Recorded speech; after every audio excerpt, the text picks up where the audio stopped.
Hello folks, welcome back to Allotment Joy. My name's Elaine and the dogs are running after a rat.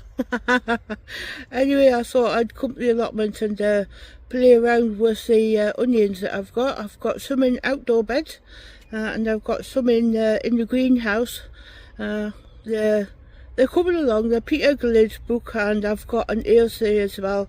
Certainly not as big as the some of the larger onions out there, but we're getting there anyway. So I'll just show you what they look like now. So I'm pretty happy with the onions in here up to now. I've taken the supports out of these onions. They've flopped around all over the place a little bit, but I'm hoping that they're going to sort of get a grip. What I will do is get in and try and support them, well, try to make them stand upright a bit more. There's manure underneath these beds, so I'm not trying to overwater them, so that they'll search for water and find the manure and then they'll be off anyway. So I've got John Salisbury onions in here, and I've got John Salisbury and the Kelsey. So I was watching Duncan from Coastal Gardens, North Wales, and I was always looking at him for guidance on how he does his onions, etc. He had a few onions bolt on him, which was really unfortunate. I've had these ones in the greenhouse, and I was wondering whether they would be affected with heat stress. So after I watched Duncan's video, I couldn't wait to get down to the allotment to check on them, because the last thing I want is for them to bolt. So these are Peter Gillard's book onions here, and these two are Ailsa. So they're not brilliantly big. But I'm just about to pot them on. I've put some, I haven't got any John in as number 2, but I've just got normal compost out of a bag, and I've added some charge to it, and some, oh gosh, a few other things as well. So I'm hoping, I'm not trying to overdo it on the nutrients, but I think they will appreciate a bigger pot to sit in.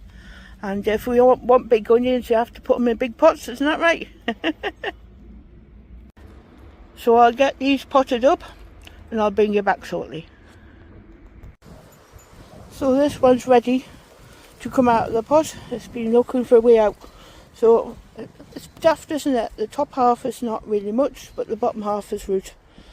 So I'll get that in there now.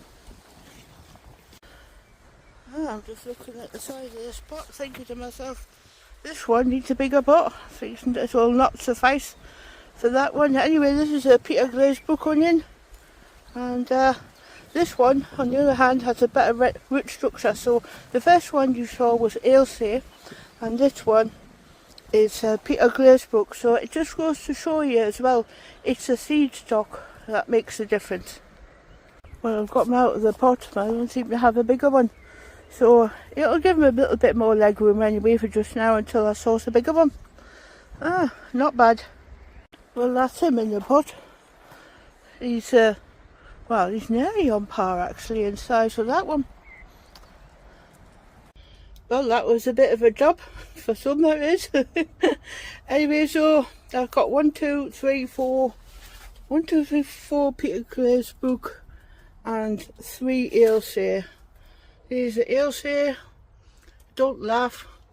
So you might think the pots are bigger than the onions, like, but if you don't give them the room, and well, one lives in hope, didn't we? So yeah, this is a Peter Gillard's book one. It's looking quite alright. Not as big as other people's, like, but I'm not knocking it. I do that from seed. Yeah. So that's all potted up. I'm going to leave them in here. There is enough ventilation anyway. And if it gets too extreme, I'm going to put some shade netting up as well, and I will be keeping the door open in here during the summer, so it'll have enough, there'll be enough ventilation for them to grow, hopefully. So that's sorted out up to now anyway, nice and straight, well, straight enough anyway. I'll keep an eye on them. We've got a couple of sticks there to keep them up. If it gets too bad, I'll put more support in. Well, that's it for now, folks. Just a quick video about me playing around with the onions. Yeah, fingers crossed we'll, by close of play this year, we'll have some larger onions anyway. Yeah. Anyway, I'll say bye for just now. Welcome to all my new subscribers. Naturally, thank you all my current subscribers. I'll see you in the next one. Bye for now.